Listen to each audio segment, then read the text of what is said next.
everyone, it's the ROB, and I'm coming at you with a new edition of Ring Respect Radio. Today we're taking a look at a particular match from Wrestle Kingdom 12, which just occurred.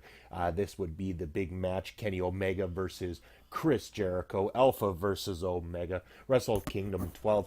What did you guys think of it? Let me know in the comments below. Don't forget to hit the subscribe button there on YouTube as well.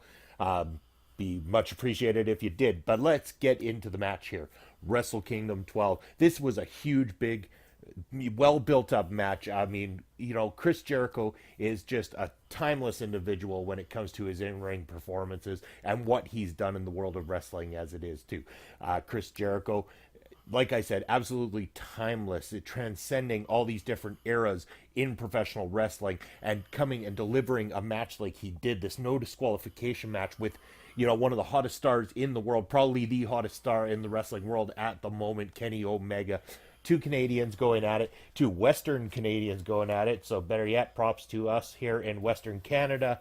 Yes, two great, fantastic workers. I felt like in the opening of this match, when it first got started, when Jericho's coming in with this attack before the ring bell went and everything, and the whole pulling them apart, and then they come in just slugging one another. That slugfest that begins very much reminded me of when I was watching the Mike Tyson Vander Holyfield boxing match back when that occurred, the first one, not the ear-biting one. But yes, it was very no nonsense. Get down to it. You could feel the rivalry. You could just understand the pure, disdain for one another at that point in time. So I mean, these two really sold that and gave you that feeling. So that's fantastic on their part to start that match off. So very, very amazing high spots in this match too. Kenny Omega, that top rope jump that he does to the outside when he starts landing into the tables on the outside and the chaos ensues on the outside of there. They were losing announcers, losing monitors, everything like that. But man, does that guy get some hang time there when he goes off that top rope. Absolutely perfect. That double foot stomp that Omega did to Jericho when the table was draped across Jericho on the outside. What a sick looking bump that was too. Yikes. In fact, Jericho's springboard drop kick that he did to Omega as Omega was coming off the top rope there. That springboard drop kick to the knee. Man, was that a thing of beauty. Absolute perfection by both guys in making that spot work. That could be such a dangerous spot right there, and man, they pulled it off to absolute perfection. Well done at that point in time as well too. Just checking my notes here. Also, the chair shots that Omega took to his head. That's what I've got written down next. Those chair shots. Good God, man, did he take those? Very, very dangerous, as we know, and stuff, to take a shot to the head with any object at all and stuff like that. That's why some places don't encourage it. In particularly WWE, who flat out doesn't allow it because of all the problems that have occurred in the past. At this time, Omega gets in there and starts taking these shots, and man, it's like, talk about looking like sick shots to the head. Whether he was out, hitting there, or I couldn't quite tell if he was pulling something off to make it look like they were direct blows to the head or not, or whether he was just straight out taking direct blows. Either way, good God, I was on the edge of my seat going, is he getting legitimately hurt at this point? And at that point in time, you start to realize just how Jericho can go to this dark place and become this devious, dastardly individual and stuff, and he really sells it. And that is what makes Jericho this timeless individual, that he can jump between being this absolute fan favorite baby face, everybody get behind him, to just this absolute dirtbag, devious monster of an individual, and really make you believe it. That is a rarity in professional wrestling, and Jericho is an absolute genius at it. He has marketed himself over so many years in the industry, and just, credit to him. I have to say, in fact, after tonight, I've always said that Chris Jericho, in my opinion, was probably one of my top 5 favorite wrestlers of all time.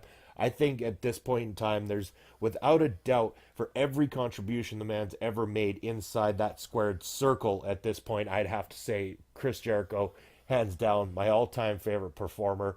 Got to say sorry to Bret the Hitman Hart, who was my favorite performer of all time, coming in at a close second. But Jericho, just something about him has been magical inside that squared circle for his illustrious career. And this was just the icing on the cake. If this was Jericho's last match, nobody would ever look down on that at all. I mean, some guys have that last match and you're like, ooh, I wish that wouldn't have been your last one. With Jericho, if this was his last match, everybody give a standing ovation to the man, because he came out to kick ass, and he kicked ass. He dominated a good portion of that match with Kenny Omega.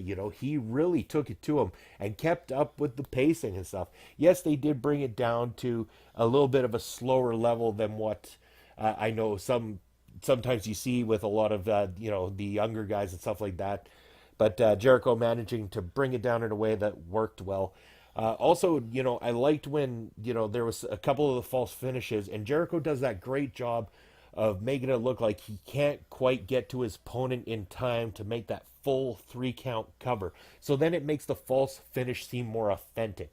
If you're just jumping into that pin immediately and it's false finish, false finish, false finish, it starts to, get a little tiring. But, Jericho, that absolute perfection when he just kind of, he crawls his way over, like he just can't quite find that strength in him at that moment to really go for that pin, can't quite get all of it, and that's why you end up with these false finishes. And then they're just that much more believable and stuff too, in a sense. Yes, you're gonna have the odd one where you want to throw in that quick roll up and stuff like that, where you think, oh my god, it's over, and then that's that, wow, where did they get the strength to kick out of that? And there was a couple times in this match that was done too. And it's when you blend the two that I find you get absolute perfection. And that's what we got here in this particular match.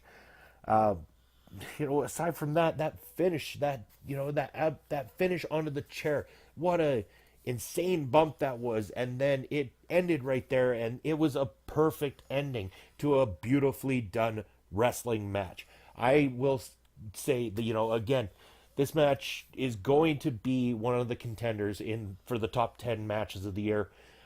For sure. And I mean, an early contender at this point in time, too, 2018. And Jericho, man, if you're going to go out and you're going to sell a big match with one of the biggest names in professional wrestling, you do it like that. Excellent on both parts. Well done, New Japan Pro Wrestling, for delivering such an impactful match here with Wrestle Kingdom 12. So if you've seen the match, let me know what you thought. I'm interested in hearing back from other people. I don't usually do big reviews of New Japan, as you've seen if you've listened to my channel before, but I might start getting into it a little bit more here. Definitely piqued my interest. This was a great match. I have watched other matches too, so don't get me wrong. I have seen New Japan stuff. I just sometimes don't find the time to fit it in. But I did love this. I'm glad I checked it out. Excellent match. Wonderful. I'm going to get around to watching the rest of Wrestle Kingdom 12 hopefully this weekend. So hopefully I'll be in for quite a treat there with the other matches on board. So thank you very much for tuning in once again. Really appreciate everyone listening to the show, continuing to listen to the show, and let everybody know about the show. Make sure to hit the subscribe button on the YouTube channel, and you have yourselves a wonderful evening.